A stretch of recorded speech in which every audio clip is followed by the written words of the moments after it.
you're white, you can pretty much wear what you like.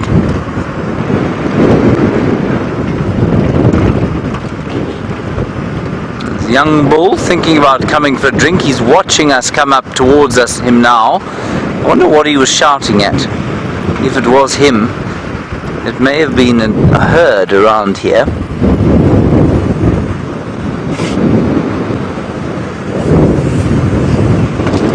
You can see, I don't know if you can see, but the light is just starting to soften. Now what I don't want to do is give him a fright, but I think we can probably get quite close to him if we just sort of sneak to the other side of the water here, and then he can decide which side he wants to drink from, or toss mud on himself from.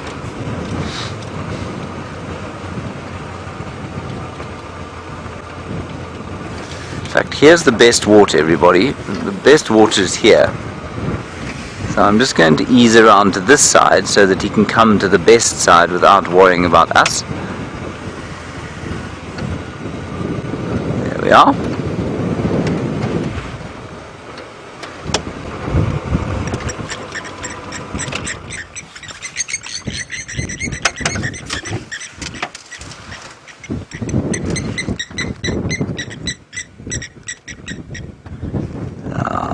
Lovely.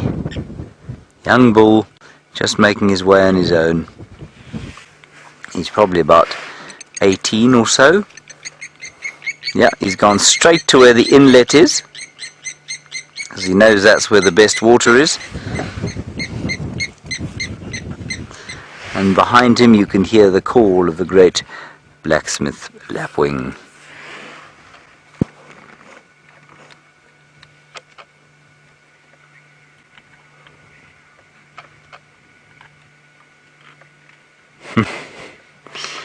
Hello Rochelle, difficult question to answer.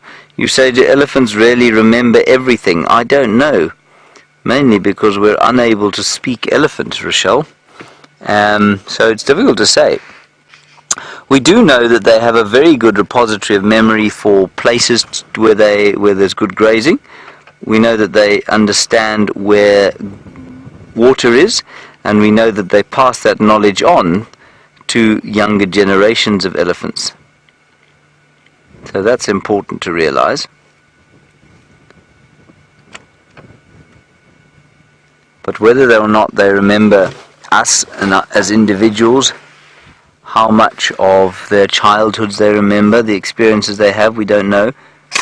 We do know that they do remember things like they do remember trauma.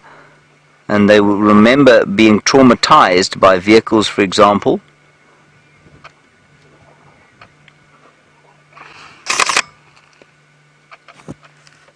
Isn't that nice?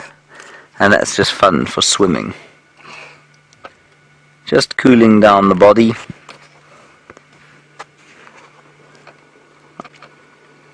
You can hear him sucking the water there. I'm astounded that this is the only elephant here. I really am absolutely bemused. We're definitely going to do another little trip past 3 in a row pan some stage today.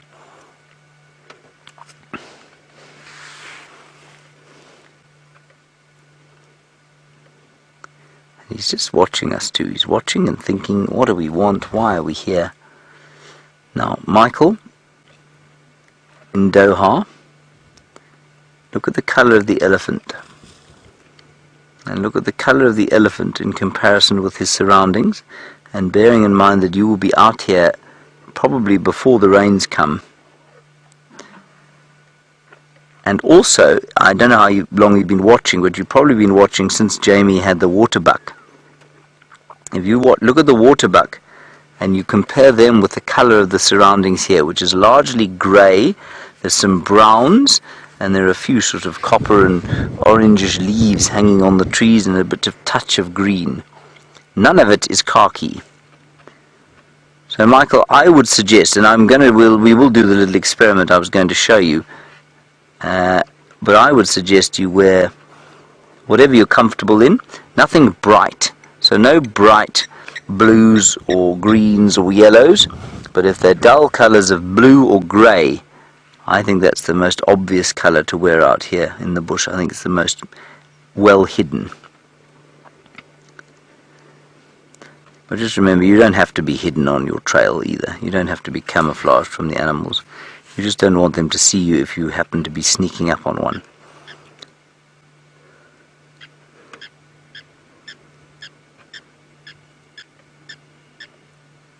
And I'll show you how obvious. I'm wearing a khaki shirt, which is very much a sort of fashion statement rather than a practical thing.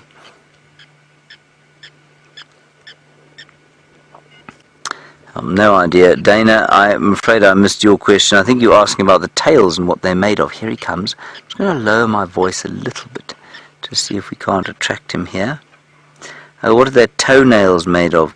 Dana, their toenails are made of keratin, same as yours and mine. And indeed the same as a rhinoceros's horn. And thankfully the toenails of an elephant have not become, people haven't decided that they are good for some whatever medicinal purposes. Same as yours and mine though, just keratin. Probably quite a lot more keratin, but it's just keratin. You can hear him sucking. He's actually sucking water out of the pipe. Like a great big straw. He doesn't feel like it's coming into this pan sufficiently fast, so he's sucking it out of the pipe.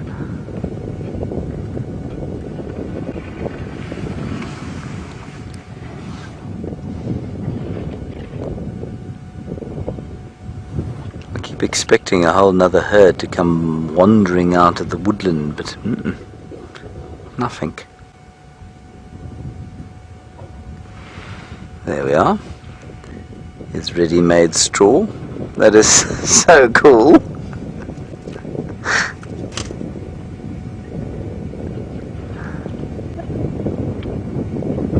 Isn't that brilliant? Hello Jan, you're wondering about whether any other animals out here are smart enough to do what this elephant's doing, drink from the sort of inlet pipe there, and you're wondering if anyone else would do that, and if clean water is that important to elephants. I'm going to answer the second part of your question first. Clean water is particularly important to elephants. They are not tolerant of dirty, fouled water, and they're especially not tolerant of it when there is clean water on the offing. So they could absolutely drink the sort of mucky stuff that is in the middle of this pan if they had to. They could drink the mucky stuff at the Djuma dam pan if they had to. But if they can get clean water, that is what they're going to go for. As for other animals, are they able to learn where water is in the same way? Yes, I think they probably are, but over a smaller distance. So, of course, elephants will move to water. They'll move massive distances between feeding grounds and water, especially in a place like Botswana, or perhaps even in sort of unfenced areas where there isn't a great deal of artificial water, like East Africa. Then I think you'll find that the elephants have to move huge distances. And I don't know that many other animals, if you separated them from water like that, would be able to find their way to it, simply because they don't have to most of the time. They live in much closer proximity. So I hope that sort of answers your question there, Dana. Oh, sorry, I missed the name.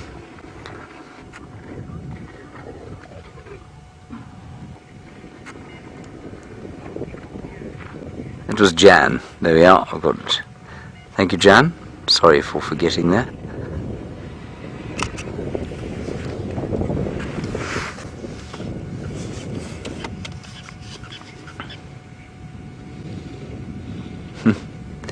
Tata, you want to know the muscles in the trunk move as they go up, as the water goes up. I don't think so. I think he probably tries to extend the trunk as far as possible, so as to get as much water in there as possible.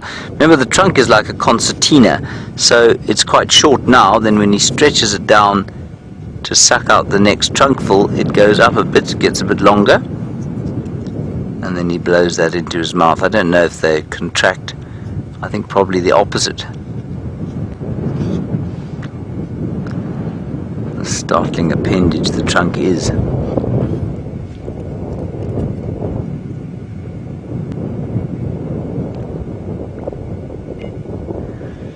And then PJ, I think you ought to know how long their trunks grow. Well, that one, Bryan, I would say that one's trunk is probably about, there we go, just giving us a bit of a head shake. I would say that the trunk on that animal is roughly 5 feet long. Wouldn't you say, Bryan? Yeah. Maybe a bit longer. Between 5 and 6 feet. So I'd say at least a foot longer on a really big bull elephant. So let's say, yeah, outside maximum 6.5 feet or so.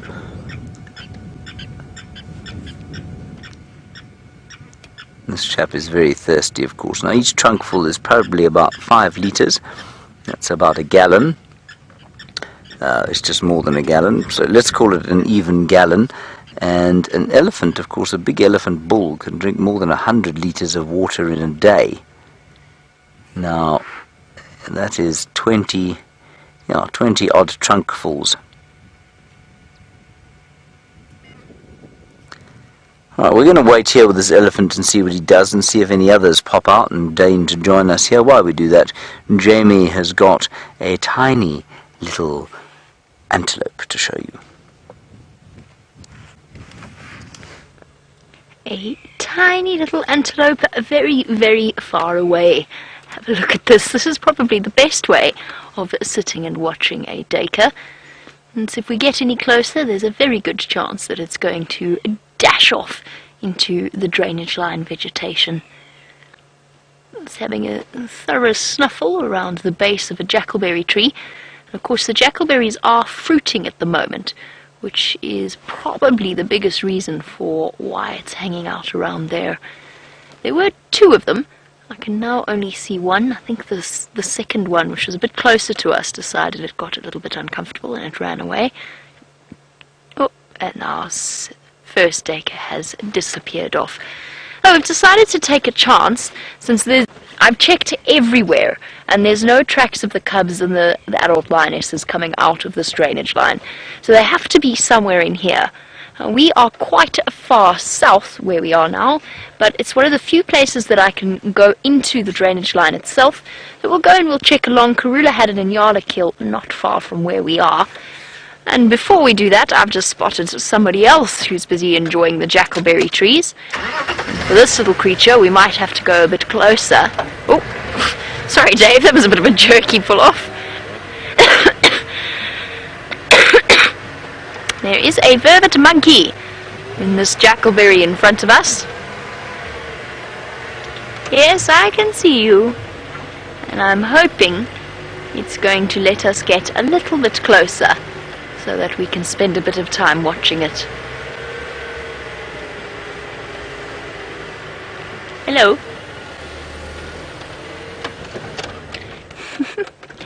Peeking down on us from between the leaves.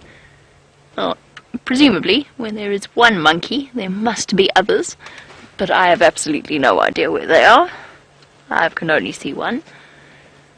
But that's okay, because we've got a very interesting perspective of them. So there you go. If you look carefully, you'll be able to see the fruits that it's currently feeding off. The fruits of the jackalberry trees, those little round berries. Ah, awesome. Thank you, Dave. That'll do. That's what the monkey is busy... Oh, it's a boy! Is busy plucking off the tree. The reason I said it's a boy is relatively apparent, but it's also one of the explanations behind the Afrikaans name for the Vervet Monkey, which is the Blauw Aapie. I don't think... Blauw, by the way, means blue, just to clarify. I'm not sure I need to explain any further, but we can safely say that this is the dominant male monkey of this particular, or at least a sexually mature male Vervet Monkey, which he is broadcasting with bright colours. Very bright colours. Oh, we've got adult male. Perhaps he's on his own. It seems relatively unlikely, but it is possible. And he is having an absolute feast. This is wonderful. Reaching up, clambering on the branches. Oh! It's amazing how they know exactly which branches will bear their weight. They never seem to make a mistake. How was that one? Was that good? Yeah. Stopping to have a look at it. I just did exactly the same thing with my Nat.Geo. Or, what would you call them? Tangerine. Or a clementine. Nat.Geo is a very South African word. You can see he's targeting the ripe fruits, so the yellow jackalberry fruits rather than the green ones. Nimbly moving from branch to branch and plucking them from the edges there. Here's a nice one. That'll do. And this must be a very welcome respite for a lot of the different animals out here. At least they can feed off the jackalberry berries. Called one of the explanations behind why the jackalberry tree is called the jackalberry is because even jackal have been known to eat the fruits. There's a nice yellow one there, look, right there, by your right shoulder, mister. There, yes, that one. Oh, well, alright then, fair enough. You missed out on a good one, I'm just telling you. It's amazing the balance and dexterity that these monkeys have. A quick and nimble leap and off onto the next branch. Oh, there's some really nice ones there. Bright red, actually. This is wonderful. How cool is this? Oh, yum, yum, yum, yum, yum.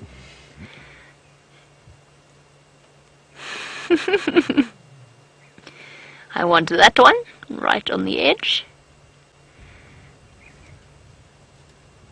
I wish I could climb like that. I imagine James does as well.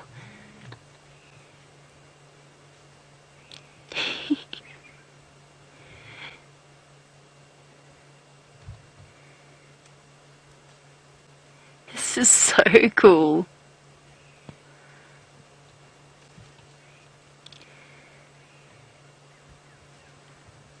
Now, Daniel, you were wondering where the rest of his troop is.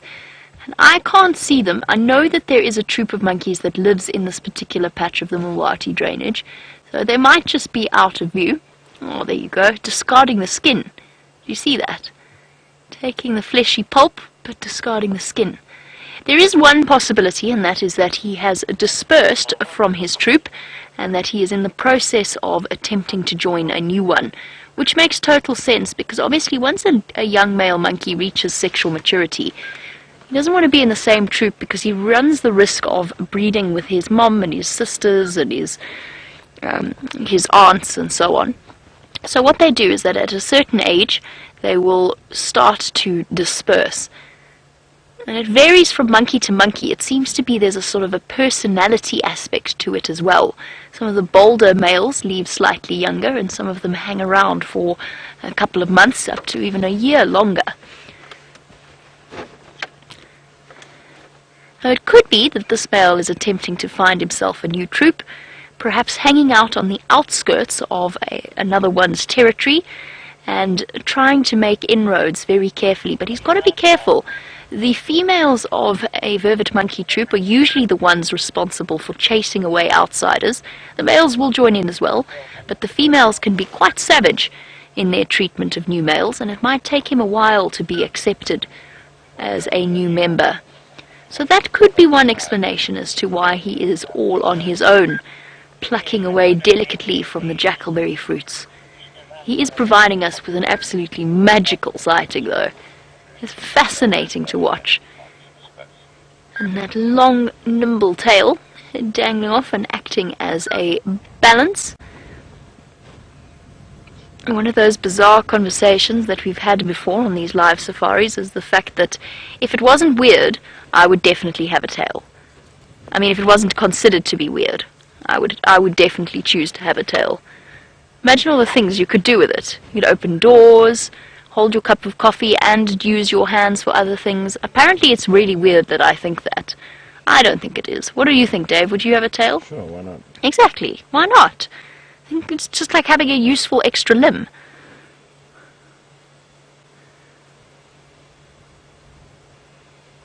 I can't think of... The only thing that might be a bit uncomfortable is sitting upright and driving, which is, of course, our upright stance is what lost us our tails in the first place. I think that monkey thinks I'm nuts. Anyway.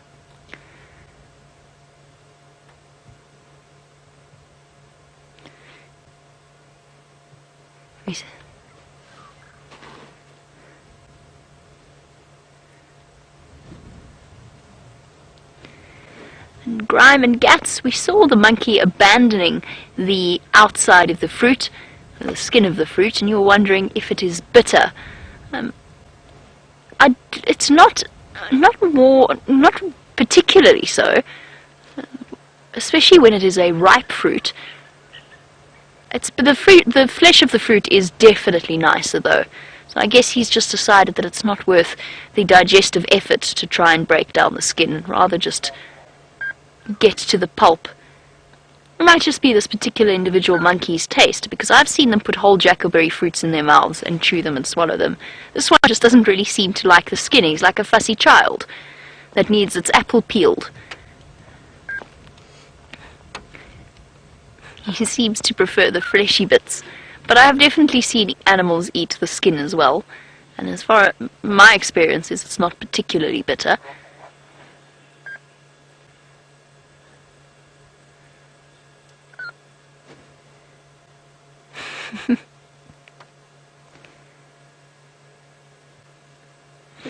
Harry raises a very valid point. Yes, trousers or pants would be a bit more problematic if we had tails, but I'm relatively certain if we can broadcast live safaris from the African bush, I'm pretty sure we could solve that problem. I'm pretty sure we'd just have a little elasticated hole that it would stick out of or something. I mean, I've clearly given this far too much thought. But like a little just elasticated or button-up patch that you can curl your tail out of.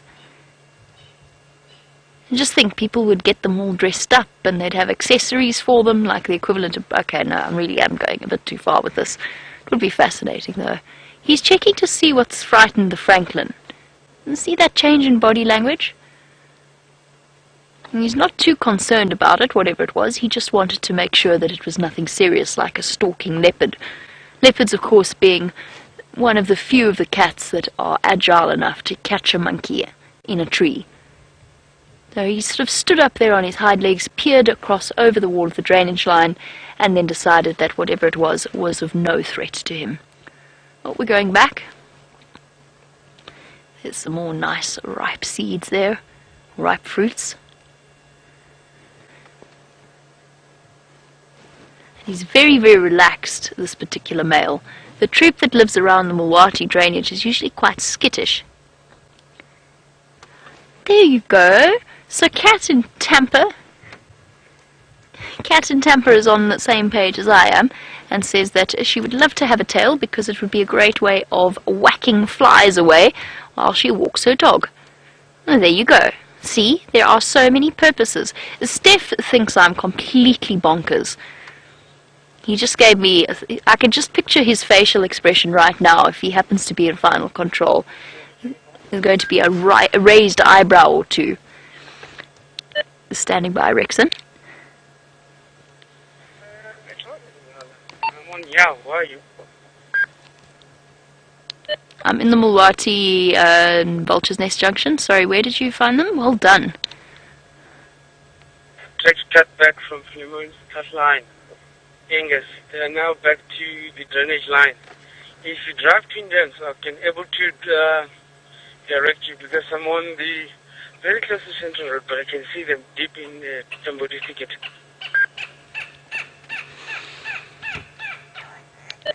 All done, Rexon. I'm on my way. We found the lions.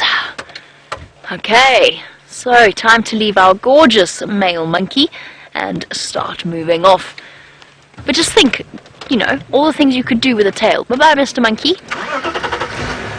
Better rush there before it gets too dark. It could hold coffee, it could open a door. Might be a little bit uncomfortable sleeping with, but you'd get used to it. Could swing from it, would help James when he climbs a tree.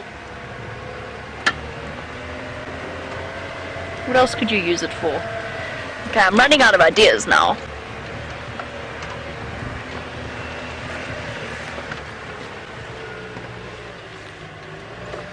I think it's grass, you know.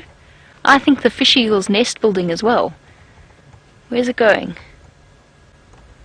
Ah, too far.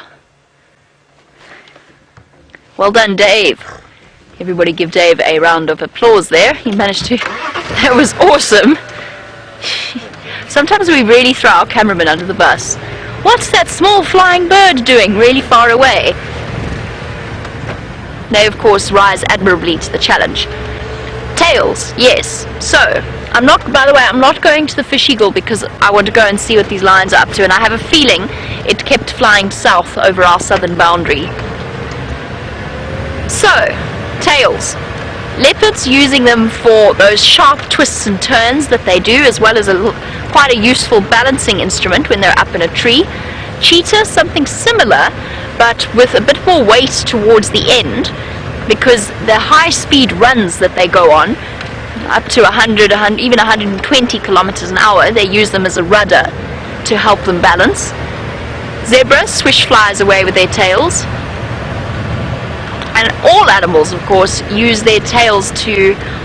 Well, it's not, I don't know that they use their tails, but their tails express their feelings.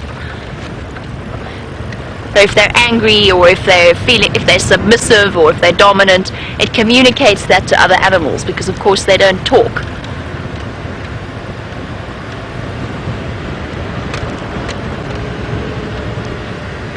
Now, apparently these lions are deep in a Tambuti thicket, so it could be rather tricky trying to get there.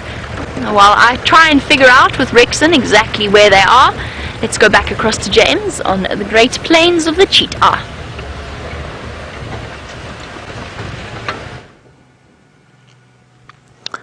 Our elephant is still here, everybody. He is, as Bryan said, very clearly parched. So parched. So parched. It has been quite a hot day, I must say. I'm not sure it's been quite as hot as he's making it out to be, though. I think he's just quite enjoying our company as well, don't you, Bryan? Oh, definitely. Who can blame him? Yeah. I've been sorely tempted to head off from here and go towards the 3 in a row pan, because I fear me there will be others there. But let's just have one last look at this chap. The sun is beginning its inexorable movement down to the west, Bryan, which of course is very nice. Oh, Bryan, Oh. do you see what I'm seeing? I am. Oh, I do. There's another elephant, everybody. It's just over there. I don't know how long it's been there. I haven't seen it before now. But it's very clearly in a state of abject relaxation because it hasn't moved. It might actually be asleep. Now, talking of sleep, there's something that I meant to address and I didn't. Of course, this information came from the wonderful research capabilities of Judy H. I said that I read the other day on a news site, very good news site, not necessarily a very good biological site, that a giraffe sleeps for only 30 minutes a day. And I was a little incredulous when I read that. Anyway, it turns out that a giraffe does only sleep for about 30 minutes a day. Normally not for more than sort of 6 or 7 minutes at a time, but it does sleep for 30 minutes a day. So that's really quite something, I think. Now, Bryan, on the dashboard here is a rather interesting looking creature. Do you see it? It's this little thing here. No, don't go that way. There we are. What do you think it is? Oh, there we are. It looks like a little stingless bee, actually.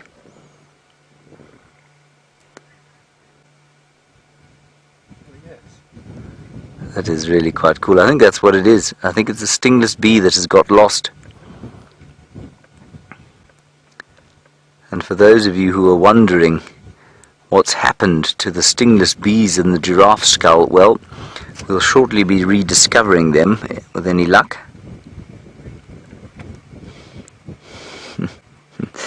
And Jerry is saying I need to take this lonely stingless bee and reunite him with some family, perhaps in the giraffe skull. Jerry, don't be ridiculous. We all know that the Cheetah Plains stingless bees don't get on with the Djuma stingless bees, Jerry. We all know that. Come on, Jerry. Alright, I think we're going to go off towards 3 in a row pan. Unless you want one more look, Bryan. That is quite a pretty picture, isn't it? I might be tempted to take a photograph, Bryan, and then we'll move on. There is a buffalo coming this way too. He's the slowest buffalo I've ever seen in my life. He's so depressed.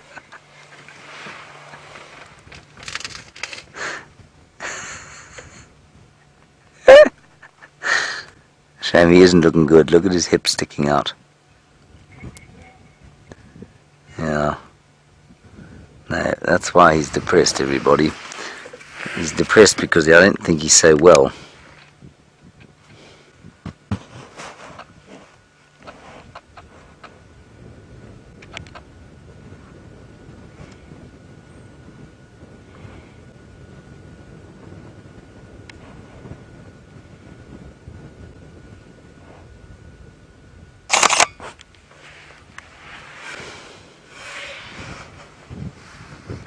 Come on, old fella, not too far from the water now.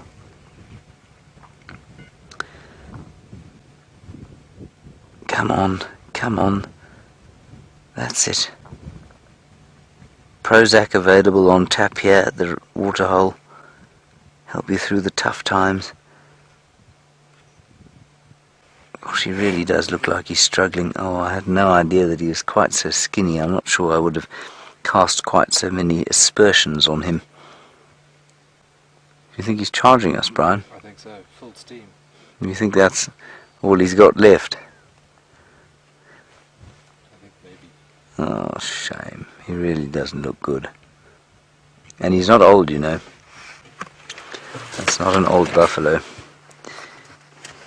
And it's also not a buffalo bull, is it, Bryan? No, it's a cow.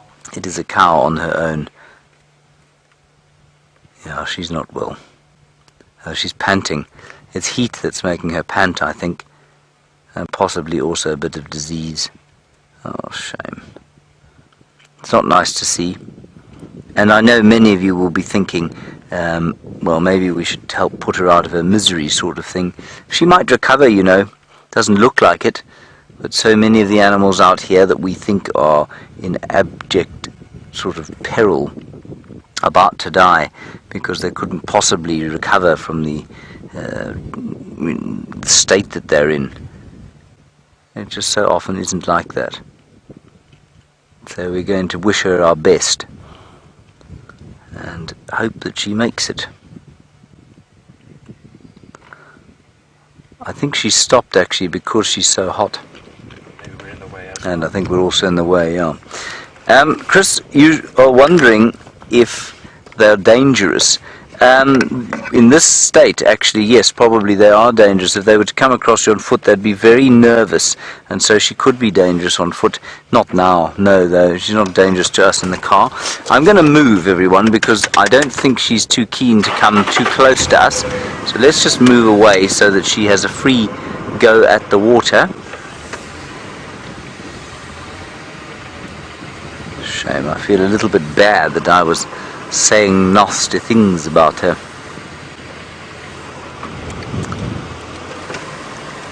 And I'm going to show you one more elephant over here.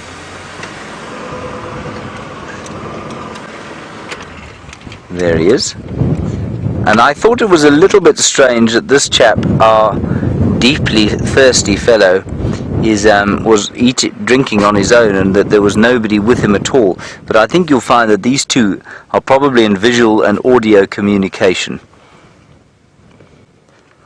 And as always, Bryan, you can see he's a male by the curvature of his tusks. Exactly. Or the shape of his forehead. Or the shape of his forehead, yes. The two most obvious features of his manhood.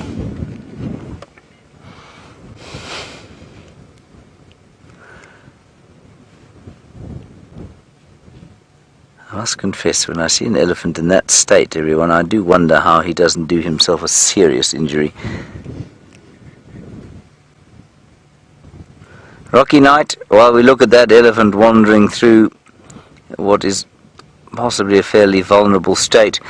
You say, is it true that elephants can feel the water under the ground? Absolutely they can, and there's no greater evidence than we saw on Cheetah Plains here not too long ago, when the pipe that feeds this very pan was pulled up out of the road by elephants, because they can feel the water moving under the ground. Either that or they can smell it, but I think they can probably feel the movement of water. I think even you could. You know, Rocky Night, if you knew there was a pipe and you put your hand over the top of it, I think you'd be able to feel the rushing water underneath it if it was close to the surface. So yes, absolutely they can do that.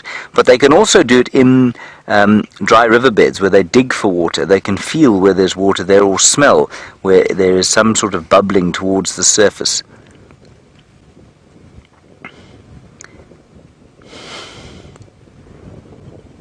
Yes, you see, I think that's in imminent danger of being snagged by a really large thorn. The buffalo's coming up slowly behind us, poor lady. I think we'll just move up a little bit.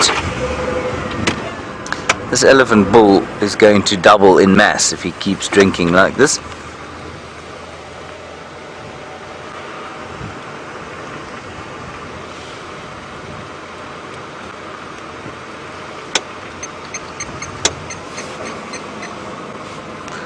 One hates to ask you the question, old fella, but haven't you had enough?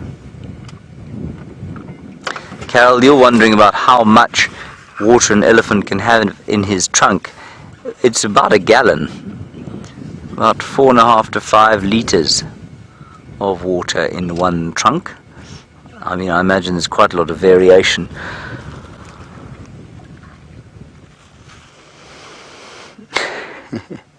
That's wonderful. I do love an elephant shot like that, Bryan. They're nice. Simple, straight on, beautiful. I'm just going to wait for this. Just going to wait for the buffalo to come here. And you'll be most pleased to know that, well, the lion cubs seem to be ready to receive you. Go and take a look.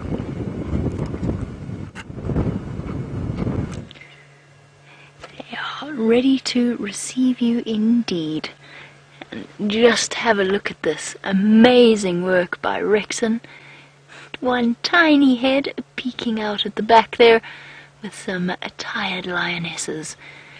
It's an incredibly difficult area here that they have disappeared into.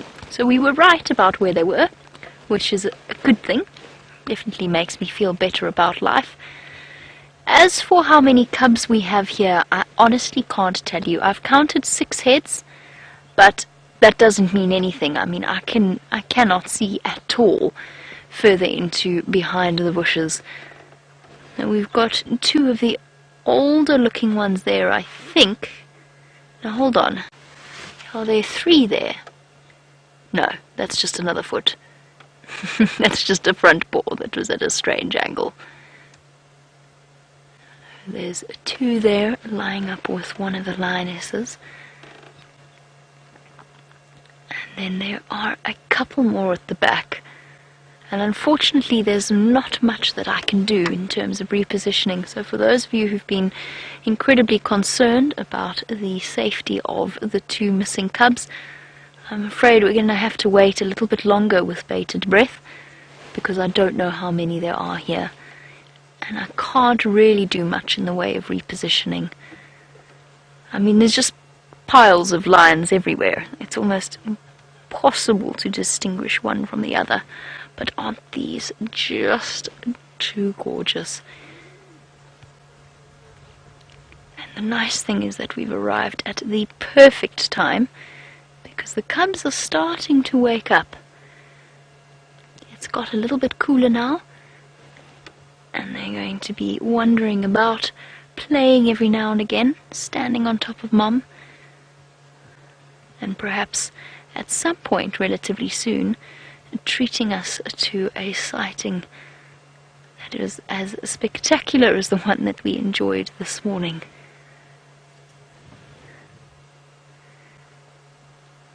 Hello, little ones.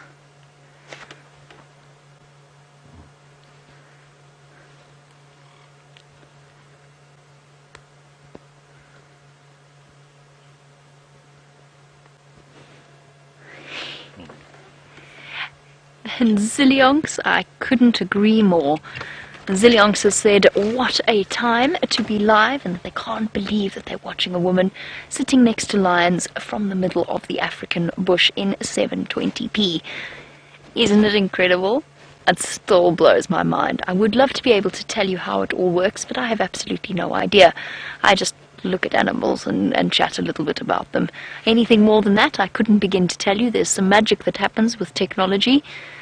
But personally, I once made the bold claim that it was the best use that technology had ever been put to.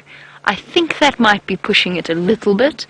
I mean, there's some very important scientific discoveries that perhaps hinged on some very crucial technology. So I won't go that far, but it is definitely one of the best uses that technology has ever been put to.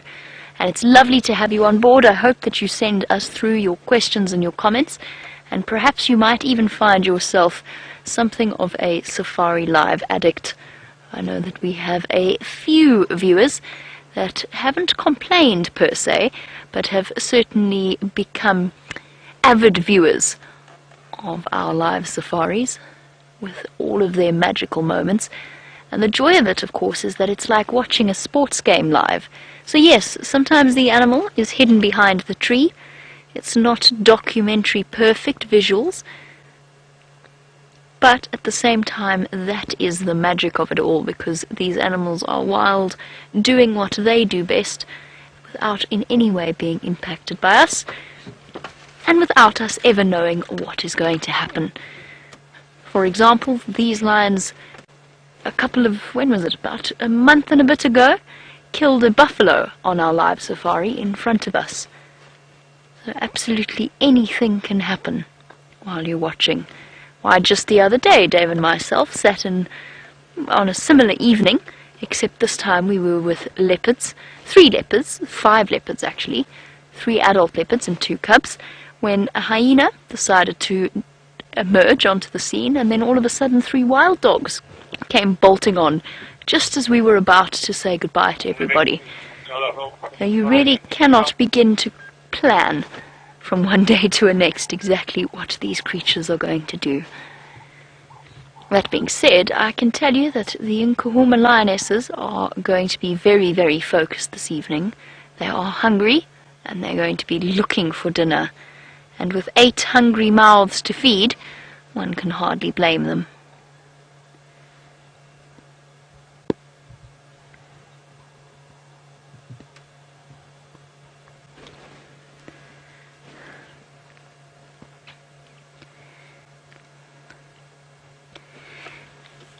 Welcome to Chris, watching all the way in Finland.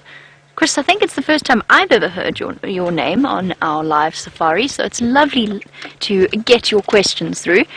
And you wanted to know how long lions live in comparison to domestic house cats. The answer is they've got shorter lifespans. It depends on if they're male or female. On average, the male's around 11 or so years old. The female's a little bit longer, sort of towards 13, 14. They can live right up to 16 or 17, and even 20 in captivity, although that's a very, very unusual situation. So it's a tough life out here, particularly for the male lions, and as a result they've got a shorter lifespan. And generally, only about 2 of those years for a male lion will be spent dominant over an area. 2 or 3 years, which means they only really have time to raise one set of cubs, or at least one generation of cubs, not one set of cubs, one generation of cubs, before it comes time for them to be replaced by a different set of males. I'm sorry, I'm distracted by something. I'm trying to figure it out. I think we found a banded mongoose den. If we just have a look, Dave, at the pile of scat over, not here, but if we go a little bit, I'm not sure if you can actually, can you see that pile of excrement on the termite mound wall? Yeah. There we go, and then a little bit further up you'll see some more there. And a little bit, yeah, and then if you go up a little bit, you'll see more. You'll see a big pile of it. There we go. That big pile of excrement. That's too big for a dwarf mongoose. And that's too many to be a slender mongoose. Could be a white-tailed mongoose, but that's a lot of excrement, and I have seen banded mongoose here before. I'm sorry, and this might seem a ridiculous distraction from beautiful lion cubs, but our lion cubs are fast asleep and very difficult to see, and we hardly ever get to see banded mongoose. None of it's very fresh, so I think that if it is a banded mongoose termite mound, there might be nobody there at the moment.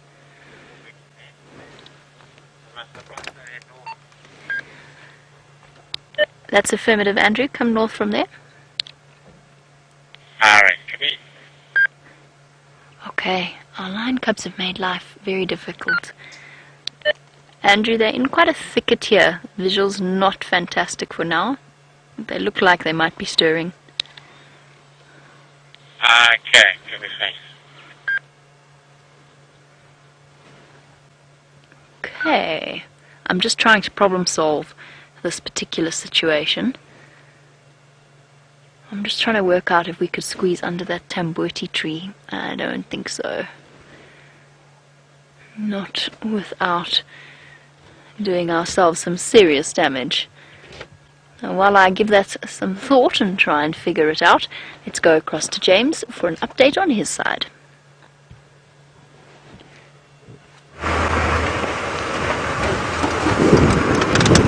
Hello everybody, we just wanted to quickly show you a last glimpse of the Cheetah Plains sun. It's very beautiful, and while Jamie gets into position, we're about to leave Cheetah Plains. Went past 3 in a row pan, nothing there, very cross. Not sure why that should be the case. Anyway, we had a lovely time at the actual Cheetah Plains pan itself with our very thirsty elephant and the sad buffalo, who we left actually having a drink, so she did reach the drink.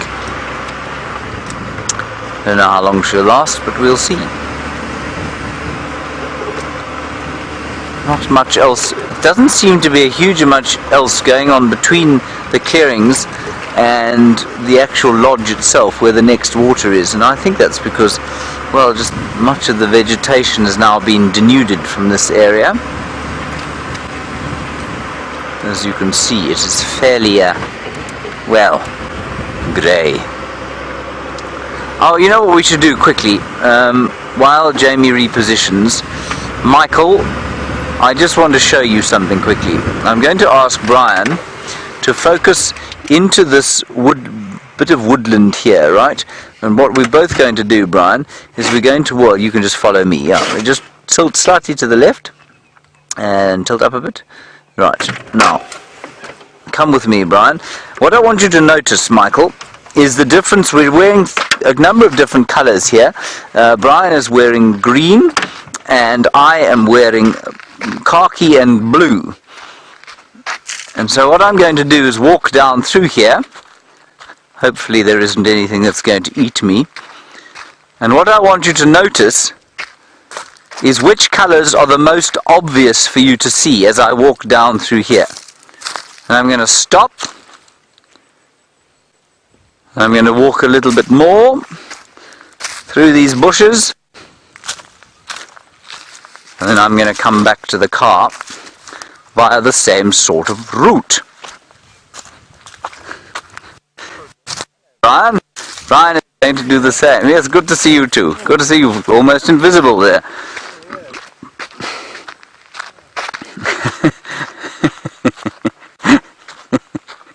Now look at Bryan's shirt specifically, is what I think you should be looking at. Because I think that's the ultimate color to wear out here. Look how well Bryan's shirt blends in there. Yes, very nice. The green pants are not too bad, they work quite well. But I suspect what you would have noticed is that the khaki that I was wearing was actually pretty easy to see as I walked through there. And you might even find that the blue blended in even better than the khaki did. There is Bryan returning now to the vehicle, pulling a silly face, which is making me laugh. Alrighty. There we go, there's the last bits of the sun going down. Well done, Bryan. Thank you. You did an excellent job on camera there. Thank you. Fantastic. So you can decide for yourself, Michael. All of the colours that we're wearing are acceptable in the bush, but I think that grey colour of Bryan's t-shirt, bar the obvious bright white logo on it, was the most difficult colour to see in there. And now a 20-second silence for the sun.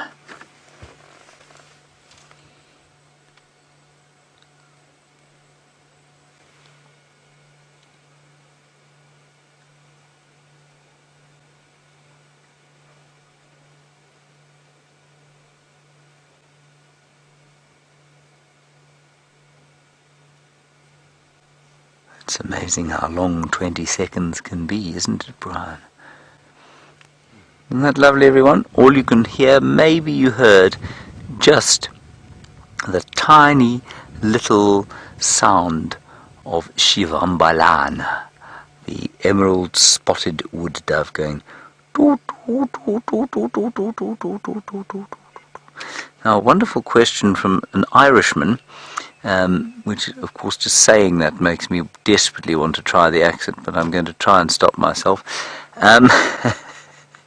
The name of the Irishman I've forgotten. I just became so excited when I heard there was an Irishman watching us.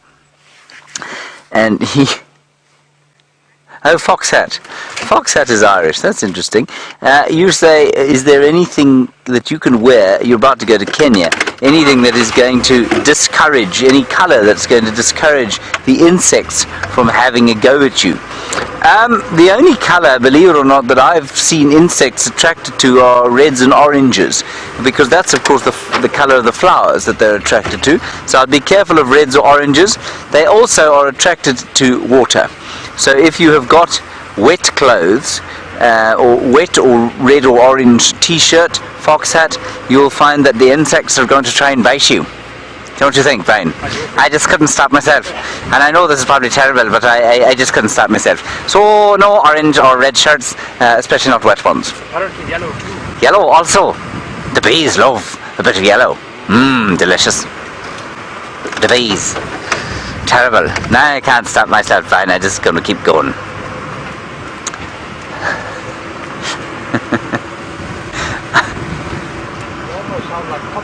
I know.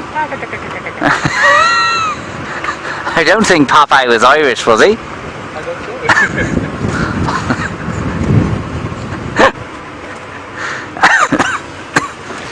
I don't know. I'm unable, everyone, to speak to anyone with a strange accent and not try and put it on. I don't do very well, but I just can't stop myself.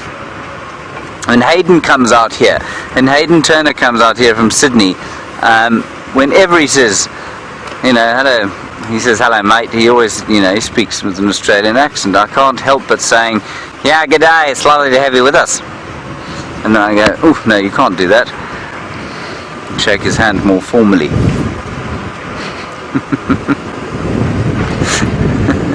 Peter Braat, one of our directors, is Dutch, and he's got a very rich accent, lovely accent. And I keep trying to do that too.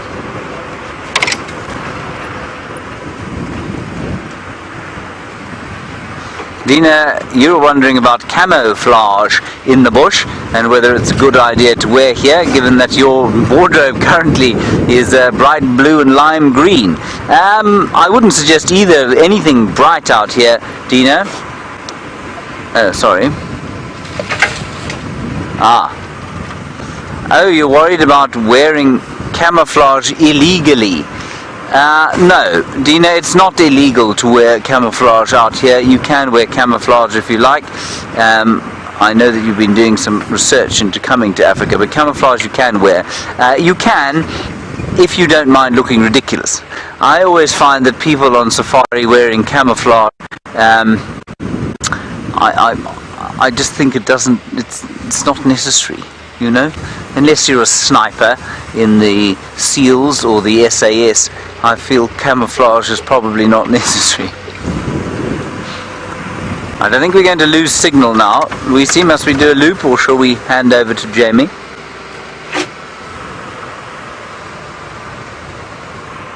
Alright, Jamie's got the lions. Let's head back to them.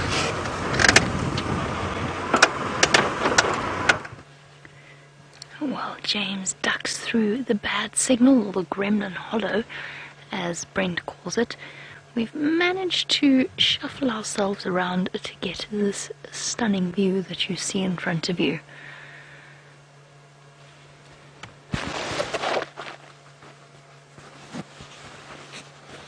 Sorry everybody for the funny sounds if you are hearing them. Uh-oh, it's all gone wrong, Dave. Oh no.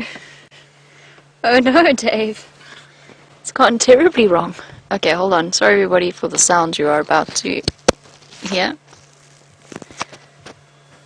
I was trying to surreptitiously reposition my microphone in my hat, and the end result was I pulled the tip of it off completely. I don't think it's permanently broken, Dave. Does it sound good? That's because it's now sticking out from underneath my cap. It must look ridiculous. Anyway, moving on. So we're still with our lions, and they're starting to show the odd sign of stirring. And I have to confess to secretly hoping that they will actually pop out now. And the reason, of course, is so that we can do a proper head count. So what we're seeing is a couple of yawns, the odd paw lick from the adults.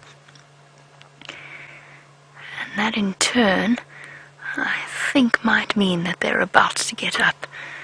Can you see those cubs at the back there, Dave, or are they hidden?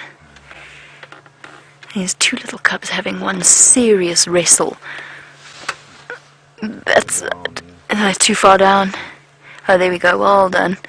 You can just see them through the trees. There we go.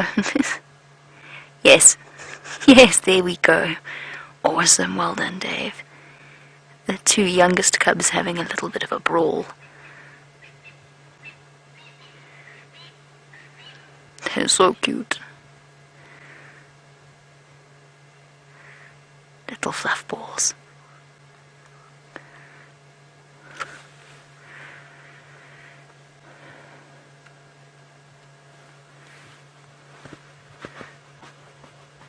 And Bryan in Wisconsin, while we watch our lion cubs do what lion cubs do best, which is keep each other entertained, and us as a byproduct. The reason that they're called cubs, it's one of those weird linguistic things. Bryan would like to know if they're part of the cat family, why are they called cubs? And whilst they are part of the Felidae family, they are not part of the Felis genus. So the Felis genus is the one that includes the domestic cats. The genus that includes lions and leopards and mountain lions and snow leopards is called Panthera. They are part of the Panthera genus, and all baby animals under the Panthera genus are called cubs, like tiger cubs, lion cubs, and so on. So that is the reason behind the name. It's one of those weird linguistic things. It's the same reason that we call a male elephant a bull and not, say, a tom, in the same way we would call a male cat a tom. There's curious little differences, and they try and just distinguish between the different genuses rather than families. I've had it, I'm done. When cubs had enough of that particular game. Some soft calling coming from the lionesses. Come on, girls, bring your babies out.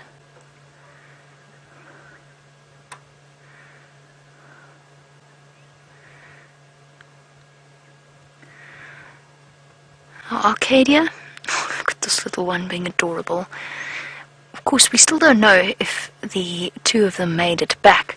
You're wondering what sort of time we'd be looking at. How long would those cubs survive without their mothers? I honestly don't really know the answer to that question. I'm trying to think. Because they're little, they can't survive as long as the adults without food. You're probably looking at somewhere around a week. But I honestly don't know exactly what the answer to that is. I don't know how long it would take before a cub would die. Obviously, that depends on whether or not they encounter something like a hyena or a leopard or any predator. Got a stick. So I honestly don't know the answer to that question. I'm open to suggestions. How long would so you can't really compare them to baby kittens or puppies. The comparison doesn't really work. Provided they got to water, I would put it at somewhere around a week. Without water, not very long. A couple of days maybe. Adults, of course, could survive much, much longer without food. But a little cub of this age, they're basically helpless. Oh, here comes the little ones. Come on, let's get you out here so we can do a head count, please. The adults are definitely waking up, and the cubs are indubitably awake.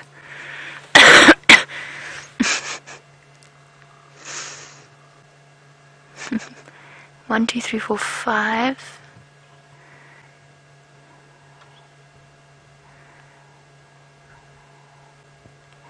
The anticipation is killing me.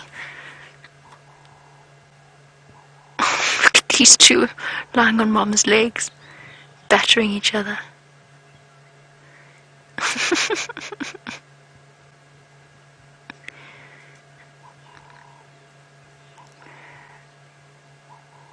Cub pile.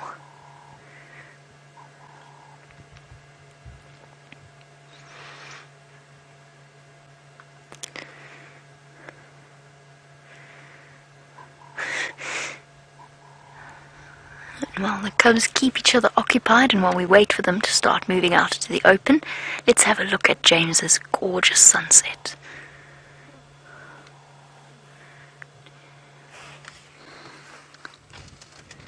Now, we had a request from a couple of viewers that I do an American accent. Well, I can't do many, because there's many accents in America, and this is my kind of generic southern accent, which is the easiest one for me to do while we watch the sun go down. You can see it dipping there over the Drakensberg Mountains, and I believe it will be sunk in just a few moments from now. It'll have disappeared entirely, won't it, Bryan? I'm from Dalton, Georgia, the carpet capital of the world. Where are you from, Bryan? Which part of the South are you from? Just the South. Just the South. Very nice. Birmingham, Alabama, perhaps. Yeah. There it goes, everyone. It's dipping down. It's all over. This day is gone. Another day tomorrow, but no more today.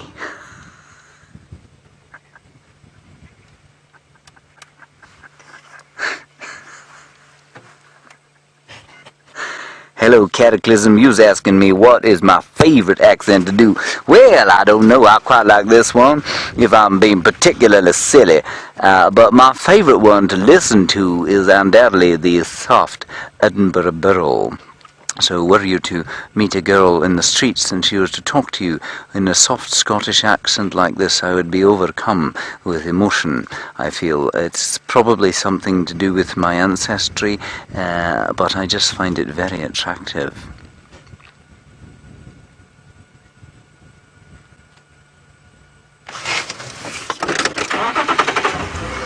Right. I've got one more for you, and that is my sort of generic Hugh Laurie American accent, of course, because Hugh Laurie is not American. And so we're going to hand you back over to Jamie and the lions. I hope that they're out in the open and having a good time.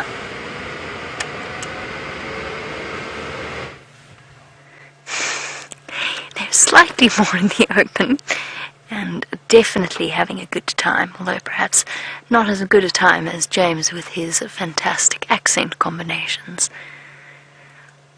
I'm sorry to say, I only see 6. I've counted and recounted and counted again, and I can only see 6. There might be more, there might be 2 more on the other side of the lionesses, but I don't. Is that lioness licking another lioness, or is she licking a cub?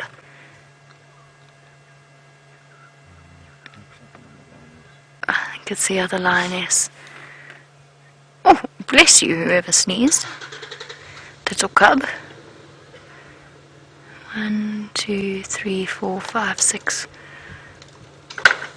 I definitely only count 6 for now. There might be 2 that are just suckling, hidden behind one of the females. Hello, little monkeys. All curiosity. What you doing? Going to have a look at Andrew's guests. Perhaps attempting to be incredibly intimidating. Oh, you cheeky little creatures. They're getting to that age. That curious, cheeky age, which unfortunately may have been what led to the 2 of them disappearing in the first place. 1, 2, 3, 4, 5, 6. No matter which way I spin it, it doesn't look as though the 2 missing cubs have found their way back. What's interesting about this whole situation is the fact that the lionesses don't seem to be aware that they've lost 2 of them. In fact, they seem completely unaware.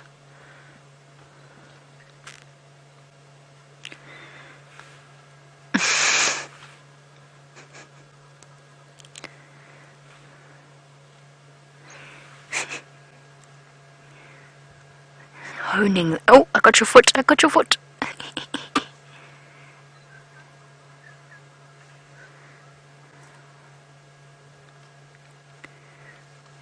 It would be unusual statistically for all 8 cubs to survive to adulthood. You raise a good point. Even though we are, as you said, rooting for the survival of the missing 2, it is something that we've always got to prepare ourselves for. Whenever we spend time with tiny little big cats, the fact that their mortality rate when they are cubs is exceptionally high, slightly lower for lions than leopards, depending on whether or not there is a pride takeover, of course, or a coalition takeover. It is slightly lower for lions because they've got the whole pride to help look after them. But yes, it would be exceptionally unusual for all cubs to survive to adulthood, or statistically unusual, not exceptionally unusual. It has happened many times before. It is the risk that we run when we sit and we spend time and we get very attached to the animals. And life is tough when you're a little lion cub, and making a mistake of running ahead of the rest of the pride could end up to be disastrous.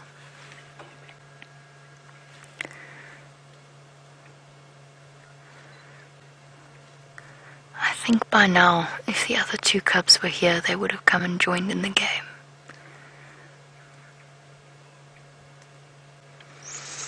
I also really don't think that the lionesses have realized that anybody's missing.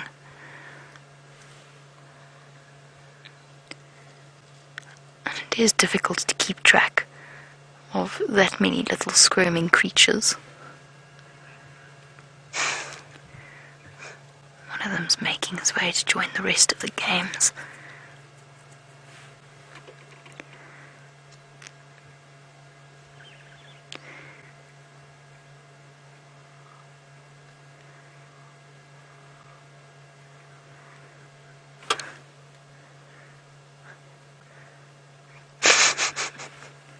Practicing stalk mode.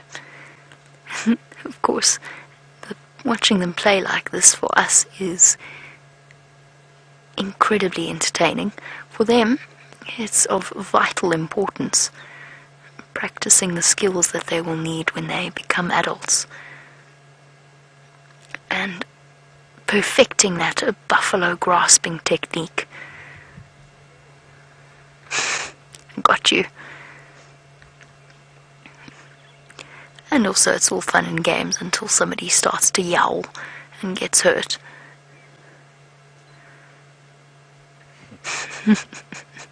Slight overbalance there. Oh, slight overbalance from Dave too.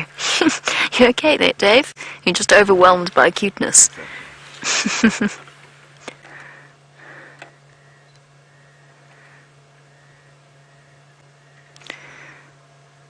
And Town Connie. Yes, I have a couple of thoughts about how they might have become separated. One is that, well, one thing that you will notice with the cubs is where one goes, the others follow. And I think what might have happened is they thought they were going in one direction, and often when cubs move with the adults, they go scampering off ahead and then go running back and scampering ahead and running back. And they might have realized that they were going in the direction of the dam and gone running towards it. Perhaps they were really thirsty and then just got separated and then panicked and couldn't find their way back and returned to, or went to known safe spots or places that they were more familiar with, or they got disoriented and just kept trying to look for Mom. Oh, it's a horrible thought, isn't it? Little cubs lost in the wilderness.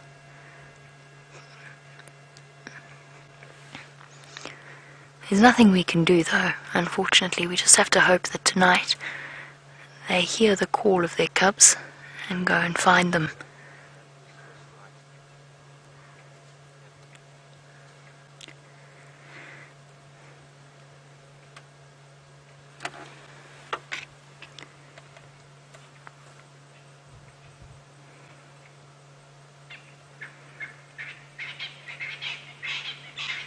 I was just double checking at the back there, but unfortunately not. Robin, you wanted to know if one of the trackers found the lion cubs on their travels, what would they do? Probably move away relatively quickly, because it's impossible for them to know if they've found lion cubs, lost lion cubs, or little lion cubs with adults lying up somewhere in the shade. And obviously you don't want to risk incurring the wrath of an adult lioness. And then you also run the risk of chasing them further away from where the adults are. So we could go bumbling into the bush now, we could completely not find the cubs at all, and we could drive them, our noise and our sort of searching could drive them even further away from the adults. Unfortunately, it is one of those naturally occurring incidents where there's not very much we could do. We wouldn't collect the cubs and take them back to the Pride. But the chances of us stumbling upon those lost cubs is next to nothing. Oh, cute.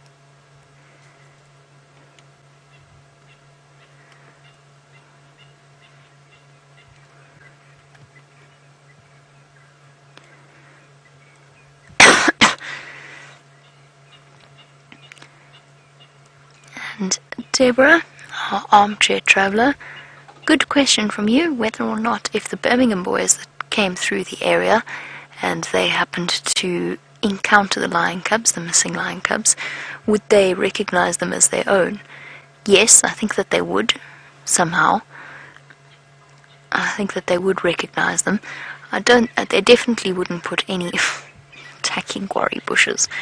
They definitely wouldn't put any effort into looking after them, but the little cubs might follow behind them, and as a result, might actually get led back to the pride in that way, because their social instinct is so incredibly strong that in desperation they'd probably try and stay with the males.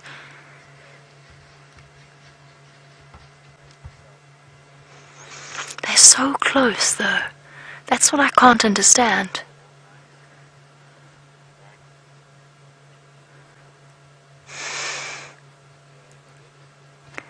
Perfect. From Valeria in Massachusetts. Okay, so from now on, the missing cubs have been dubbed Hansel and Gretel until we find them. So a perfect name for them. Hansel and Gretel have gone wandering off, and unfortunately didn't leave a very good trail behind them.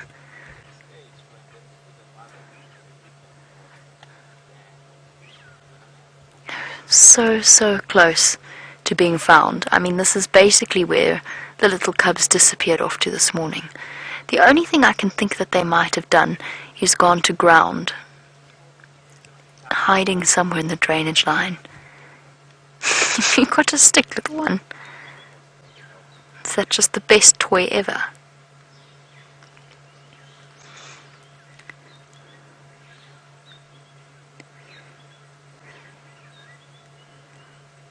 Sticks clearly make the best teething toys. Oh, look at those fearsome teeth. It's a bit scary, isn't it, Dave? Terrifying. Oh, so scary. Fearsome predator in action. Tearing apart the quarry bush.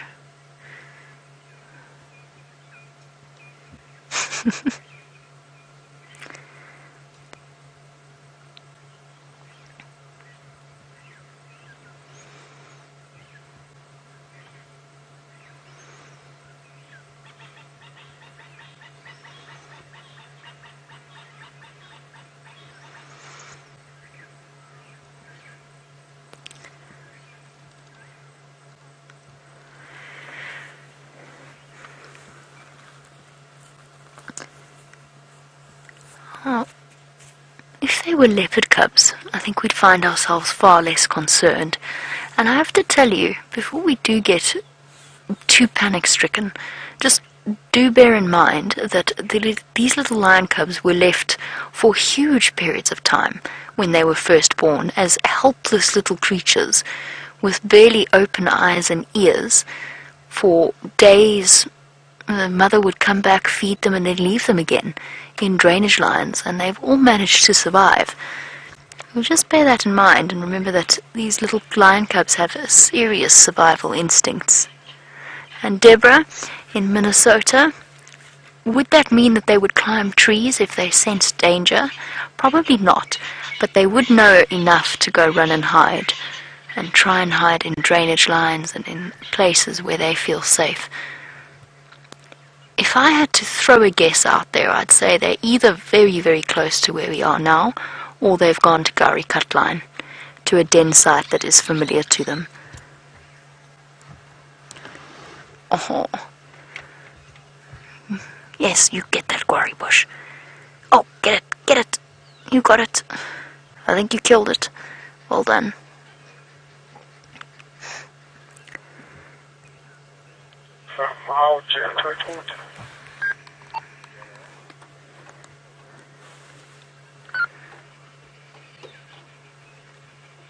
There's one of the youngest ones at the back. Okay, we are going to have to shift around in order to let Andrew out. Or is he coming out? You better be careful, he's being stalked by a fearsome cat. Oh, no, lost interest.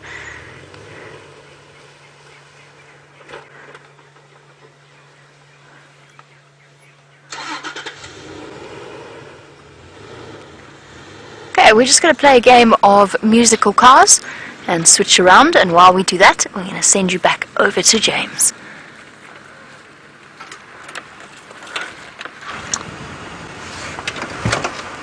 What tune do you think they're playing, Bryan? Ah, what tune was that, Bryan? Just a tune, a musical number for cars, for musical cars. Okay, good. What about the dance of the Sugar Plum Fairy? Close. Could Not be, quite. not quite. Okay, good. We're back on Djuma, everybody. We haven't seen anything of too much note since then, but it has been such a glorious evening. Just watching the embers of the day slowly fading away, listening to the sounds, and now as we get close to camp, everyone, that most ultimate of comforting home smells, a wood fire burning somewhere close by, even though it isn't for the warmth, it is simply for the delicious smell of the smoke and the comfort of the fire that it brings. I'm so glad those lions have been found, but I'm really slightly worried about those two others. I mean, I don't really know how much further away they could be from the Pride now, because they were at the waterhole. So unless the lionesses have just not gone to look for them, which is quite possible, they could easily just be lurking in a bush somewhere, got themselves lost, and the lionesses will go and look for them during the course of the night. Who knows? There wasn't any other kind of predator action, I don't think, at the waterhole when they came to drink, so they should be all right. Hold cross fingers, hold thumbs. Hold your thumb, Bryan. I'm holding my fingers and my thumb. Well done. And will no doubt solve the problem.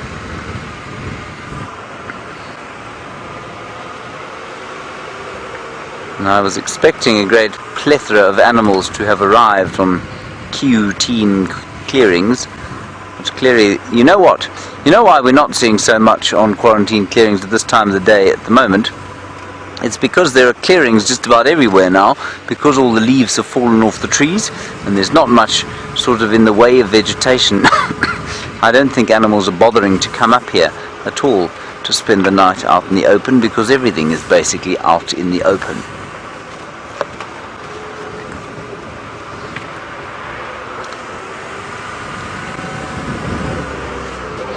Alright everyone, that's going to be it from Bryan and I. Bryan, one more of that gorgeous thumb of yours. There we are, very lovely. Thank you very much for coming to Cheetah Plains with us. We had a lovely time, I hope you did too. Sorry for my accents. We'll see you tomorrow at 0600. Bye bye.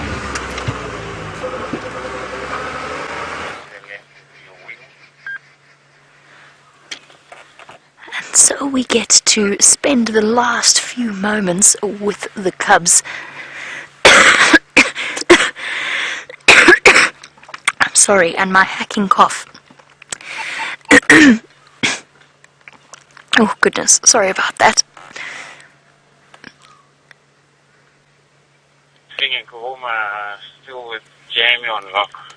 I keep hearing rustling off in the distance, and I keep hoping that it's the cubs, but I think it's just Franklin moving about. And this patch of that they've settled in has definitely been the best place possible for the cubs. It's like a little bit of a jungle gym. Munching on sticks, or playground perhaps is a better description. Now, World is their park.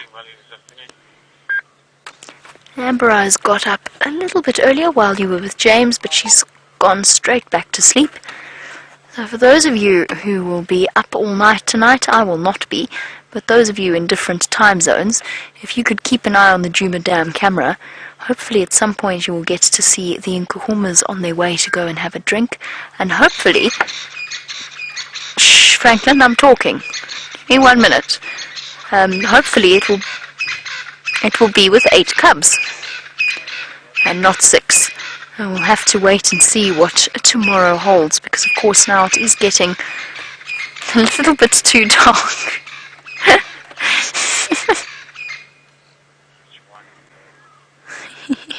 Franklin's making a terrible noise. All right, on that note, it is time for us to say goodbye. So a big thank you to Dave and to Lou and to Kirsty in Final Control, and a big thank you to all of you watching across the globe.